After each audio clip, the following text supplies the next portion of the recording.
చేయాలంటే మొట్టమొదలు మనం ట్రైన్ అప్ కావాలి. భజన చేయాలంటే మొదలు భజన నేర్చుకోవాలి. భగవద్గీత చదవాలి అంటే దాన్ని స్పష్టంగా చదవాలి, దాని గురించి చెప్పాలి. అందుకని మనం అందరం ట్రైన్ కావండి, ఎక్కువ ప్రయత్నం చేయండి. ఇప్పుడు సంఘటన సూక్తంతో కార్యక్రమాన్ని ముగిద్దాం. ఓం సం సమిద్యువసే వృషన్నగ్నే విశ్వాన్యర్య ఇలస్పదే సమిధ్యసే సనో వసూన్యాభర. ఓం సంగచ్చధ్వం సంవదధ్వం సంవో మనాసి జానతాం దేవా భాగం యథా పూర్వే సంజానానా ఉపాసతే.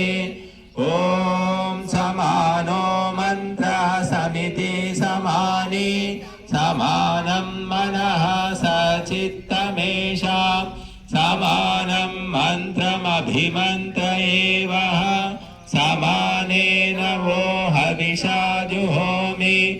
ఓం సమానీవ ఆకూతిః సమానా హృదయాని వః సమానమస్తు వో మనో యథా వః సుసహాసతి. ఓం శాంతి శాంతి శాంతి. వేదమాత, గోమాత, భారత మాత, మహర్షి దయానంద సరస్వతి. సర్వేభ్యో నమస్తే.